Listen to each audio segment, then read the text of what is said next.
बच्चों, आप सभी का रसायन विज्ञान की ऑनलाइन कक्षा में स्वागत है।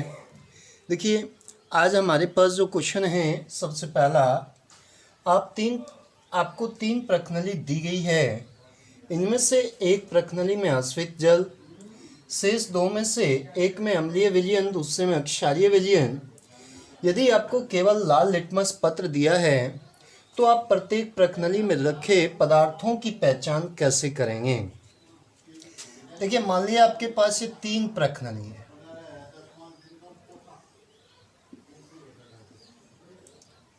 देखिए, जो हमारे पास लिटमस पेपर है वो हम प्रत्येक प्रश्नावली में डाल के देखना शुरू करते हैं। जिस प्रश्नावली में जो हमारा लिटमस पेपर है, लाल लिटमस पेपर, नीला हो जाता है। कैसा हो जाता है? नीला हो जाता है, लाल से नीला हो जाता है। तो उस प्रश्नावली में कैसा है? अक्षारीय विलयन है। उस प्रश्नावली में कैसा विलयन है? अक्षारीय विलयन है। और जहां पे आपका जो लिटमस है, लिटमस पत्र है, उस पर कोई प्रभाव नहीं पड़ता, कोई प्रभाव नहीं होता जिस प्रश्नावली में, उसमें कैसा होगा? आश्रित जल होगा, आश्रित जल होगा। और जिस प्रश्नावली में देखिए आपके पास केवल एक लाल लिटमस पेपर है, जिसमें जो नीला लिटमस है, नीला लिटमस, वो कैसा हो जाए? लाल हो जाए।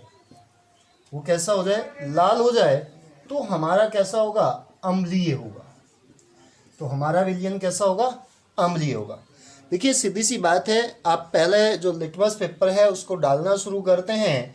जिसमें हमारा लाल लिटमस नीला होगा उसमें अम्लीय, जिसमें लिटमस पेपर पर कोई प्रभाव नहीं पड़ेगा वो आश्रित जल होगा। और जिसमें जो नीला लिटमस है वो पुनः लाल हो जाता है जिस प्रश्नावली में, तो वो हमारा विलयन कैसा होगा? अम्लीय होगा। अगला क्वेश्चन है, पीतल एवं तांबे के बर्तन में दही एवं खट्टे पदार्थ क्यों नहीं रखने चाहिए? देखिए, जो हमारे पास पीतल और तांबा है, ये क्या है? धातु है। ये क्या है? धातु है। देखिए, जो धातु है, जो खट्टे पदार्थ है, वे क्या है? अम्ल है। वे क्या है? अम्ल है। जो धातु है वो अम्ल के साथ क्रिया करती है और किसका निर्माण करती है? लवण प्लस हाइड्रोजन गैस का निर्माण करती है।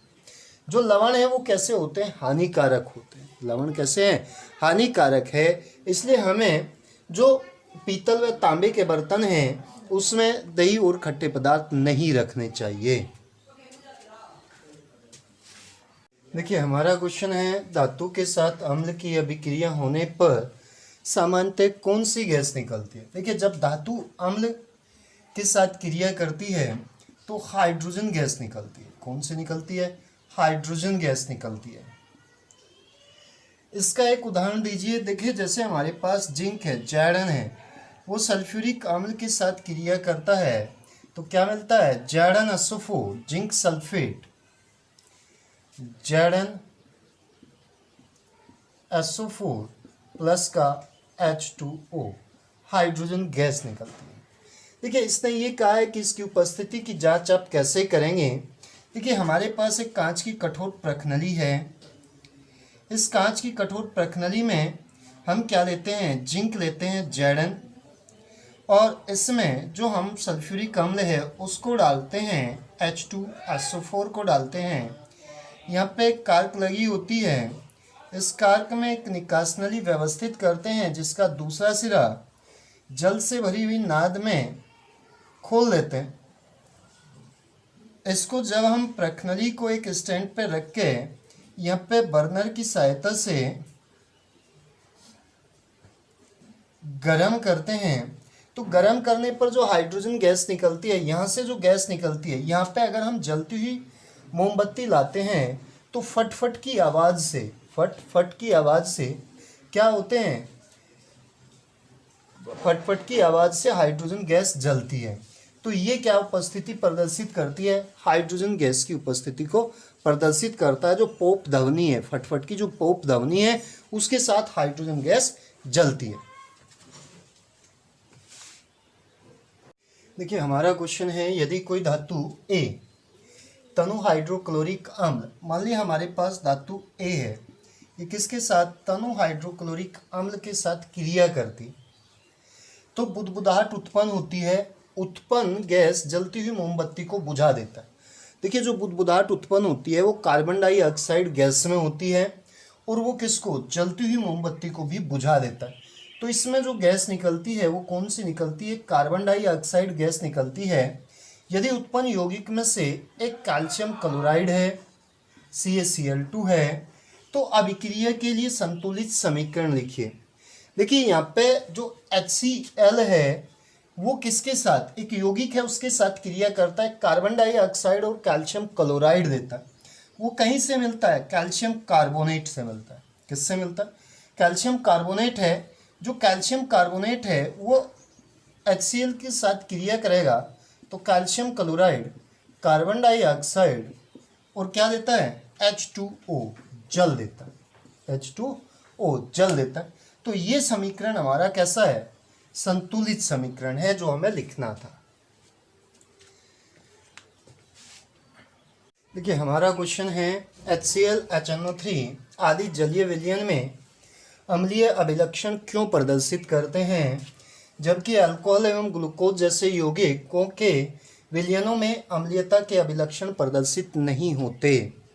देखिए जो हमारे पास HCl, HNO3 है, ये जलीय विलयन में हाइड्रोजन आयन देते हैं।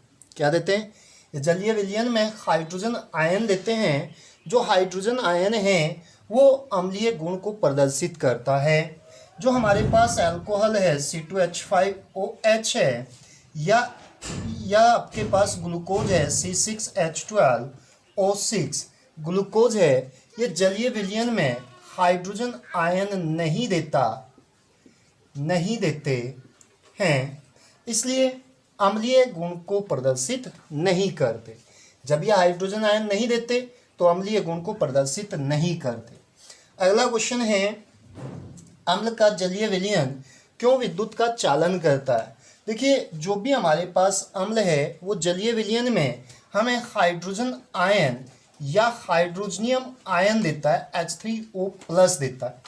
जैसे हमारे पास जो अम्ल है HCl है वो H2O के साथ क्रिया करता है तो हमें क्लोराइड आयन प्लस का H3O+ देता है। देखिए ये जो आयन हैं यही हमें विद्युत का चालन कराते हैं, विद्युत के चालन को प्रदर्शित करते हैं। देखिए हमारा क्वेश्चन है, शुष्क हाइड्रोक्लोरिक गैस शुष्क लिटमस के रंग को क्यों नहीं बदलती है। देखिए जो शुष्क हाइड्रोक्लोरिक अम्ल है वो हाइड्रोजन आयन उत्पन्न नहीं करता है। जब ये हाइड्रोजन आयन उत्पन्न नहीं करता है तो लिटमस पत्र पर अम्लीयता के गुण को प्रदर्शित नहीं करता। जब ये अम्लीयता के गुण को प्रदर्शित नहीं करता तो ये लिटमस के रंग को नहीं बदलता। अगला क्वेश्चन है, अम्ल को तनुकृत करते समय क्यों अनुशंसित करते हैं कि अम्ल को जल में मिलाना चाहिए न कि जल को अम्ल में। देखिए जब हम अम्ल में जल मिलाते हैं तो यहाँ से ऊष्मा उत्सर्जित होती है। अर्थात कौन सी अभिक्रिया होती है, ऊष्माक्षेपी अभिक्रिया होती है, अधिक मात्रा में उत्सर्जित होती है। देखिए जब आपने जल मिलाया तो क्या निकली, ऊष्मा निकली। जो हमारे पास एपरेटस है वो अधिक ताप के कारण क्या हो सकता है, फट सकता है और दुर्घटना हो सकती है।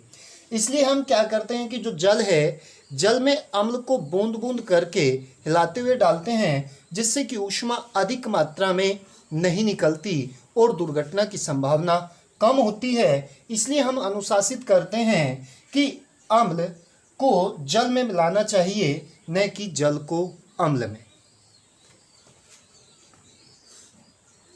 देखिए हमारे पास क्वेश्चन है, विलयन को तनुकृत करते समय हाइड्रोनियम आयनों की सांद्रता कैसे परिवर्तित होती है। देखिए जो हमारे पास अम्ल है, जैसे मान लिया HCl है, जब हम उसमें जल मिलाते हैं तो हमें क्लोराइड आयन प्लस का H3O प्लस हाइड्रोनियम आयन प्राप्त होते हैं। अर्थात जो हमारे पास प्रति इकाई आयतन है उसमें जो हाइड्रोजनियम आयनों की संख्या कम होगी तो हमारी सांद्रता कैसी होगी, कम होगी। अगला क्वेश्चन है, जब सोडियम हाइड्रोक्साइड के विलयन में अधिक के अक्षार मिलाते हैं। सोडियम हाइड्रोक्साइड क्या है, NaOH। अक्षार के लिए हम क्या मिलाते हैं, हाइड्रोक्सिल आयन मिलाते हैं। जो हम इसका आयनन करते हैं तो हमें Na प्लस प्लस का OH माइनस मिलता है। दोनों में क्या हो गए, हाइड्रोक्सिल आयन हो गए। तो यहाँ पे क्या हो जाएगी, जब इसकी अधिकता में मिलाएंगे तो हाइड्रोक्सिल समूह की संख्या बढ़ेगी। जब हाइड्रोक्सिल समूह की संख्या बढ़ती है तो हमारी सांद्रता कैसी हो जाती है, अधिक हो जाती है। आपके पास दो विलयन AB, ए का पीएच मान, ए का जो पीएच मान है वो कितना है, 6 है, और जो बी का पीएच मान है वो कितना है, 8 है। देखिए हमने ये बताया है कि जब हमारे पास 0 से 7 तक होता है पीएच मान, 0 से 7 तो क्या होता है, अम्ल होता है, और 7 से लेकर जब 14 तक होता है तो क्या होता है, अक्षार होता है। तो ए विलयन कैसा है, अम्लीय है, और जो बी विलयन है वो कैसा होगा, अक्षारीय होगा। बी विलयन कैसा है, अक्षारीय होगा। और जैसे जो विलयन अम्लीय है उसी में क्या होती है, हाइड्रोजन आयनों की संख्या अधिक होती है। देखिए हमारे पास जो क्वेश्चन है, हाइड्रोजन आयन सांद्रता का विलयन की प्रकृति पर क्या प्रभाव पड़ता है। देखिए जैसे जैसे हाइड्रोजन आयन का सांद्रण बढ़ेगा तो विलयन कैसा होगा, और अधिक अम्लीय होगा, और अधिक अम्लीय होगा। क्योंकि अम्ल की पहचान क्या है, जो जलीय विलयन में हाइड्रोजन आयन देते हैं वे हमारे क्या होते हैं, अम्लीय होते हैं। अगला क्वेश्चन है, क्या क्षारीय विलयन में हाइड्रोजन आयन होते हैं, अगर हाँ तो यह क्षारीय क्यों होता है। देखिए जो जल है, जल से हमें क्या मिलता है, हाइड्रोजन आयन मिलता है। जो हमारे पास अक्षार है, अक्षार में क्या होता है, हाइड्रोक्सिल आयन होते हैं, हाइड्रोक्सिल आयन होते हैं। देखिए जो हमारे पास हाइड्रोजन आयन है उसकी अपेक्षा अक्षारीय विलयन में जो हाइड्रोक्सिल आयनों की संख्या है वो कैसी होती है, अधिक होती है। इसलिए ये कहीं का अक्षारीय गुण का प्रदर्शन करता है। अगला प्रश्न है आपका, कोई किसान खेत की मृदा की किस परिस्थिति में बुझा हुआ चूना क्या होता है, कैल्शियम हाइड्रोक्साइड, बिना बुझा चूना कैल्शियम ऑक्साइड, या चाक कैल्शियम कार्बोनेट का प्रयोग करता है। देखिए जब आपके पास हमारा जो किसान है, अगर उसकी मृदा का जो पीएच मान है, मृदा का पीएच मान 7 से कम है, 7 से कम है, अर्थात वो कैसा है, अम्लीय है। कैसी है, अम्लीय है। तो इस अम्लीयता को खत्म करने के लिए, अर्थात उदासीन करने के लिए उसमें क्या मिलाता है, उचित मात्रा में अक्षार का प्रयोग करता है। तो ये हमारे पास कैसे हैं, अक्षारीय हैं, कैल्शियम हाइड्रोक्साइड, कैल्शियम ऑक्साइड और कार्बोनेट। देखिए हमारा क्वेश्चन है, कैल्शियम ऑक्सीक्लोराइड का प्रचलित नाम क्या है। इसका नाम होता है विरंजक चूर्ण। क्या होता है, विरंजक चूर्ण या ब्लीचिंग पाउडर, दो नाम है, लेकिन जो प्रचलित नाम है वो विरंजक चूर्ण है। उस पदार्थ का नाम बताइए जो क्लोरीन के साथ क्रिया करके विरंजक चूर्ण बनाता है। देखिए जो बुझा हुआ चूना है, कैल्शियम हाइड्रोक्साइड है, वो क्लोरीन गैस प्रवाहित करने पर CaOCl2 प्लस का H2O बनाता है, विरंजक चूर्ण बनाता है। कठोर जल को मृदु करने के लिए किस सोडियम यौगिक का प्रयोग करते हैं, सोडियम कार्बोनेट Na2CO3। किसका प्रयोग किया जाता है, sodium carbonate. Sodium hydrogen carbonate अर्थात सोडियम बाइकार्बोनेट NaHCO3 के विलयन को गर्म करने पर क्या होगा, इसके लिए आवश्यक समीकरण लिखिए। देखिए जो सोडियम बाइकार्बोनेट है इसको गर्म करते हैं तो हमें सोडियम कार्बोनेट Na2CO3 प्लस का H2O सोडियम कार्बोनेट प्लस का कार्बन डाइऑक्साइड, सोडियम कार्बोनेट जल और कार्बन डाइऑक्साइड प्राप्त होता है। प्लास्टर ऑफ पेरिस का सूत्र क्या होता है? CuSO4 N2H2O, CuSO4 का ट्वाइस N2H2O प्लस का 3H2O जल के साथ क्रिया कराते हैं तो 2CuSO4 2H2O, ये क्या है? जिप्सम है। ये क्या है? जिप्सम है। देखिए जो प्लास्टर ऑफ पेरिस है वो कहीं से बनता है? जिप्सम से बनता है। और जब हम इसकी जल के साथ क्रिया कराते हैं तो वापस हमें क्या मिलता है? जिप्सम मिलता है। देखिए जिप्सम मिलता है जो क्या है? CaSO4 का ट्वाइस H2O प्लस का 2H2O और क्या बना? 2CaSO4 2H2O, calcium sulphate 2H2O को जिप्सम कहते हैं। धन्यवाद।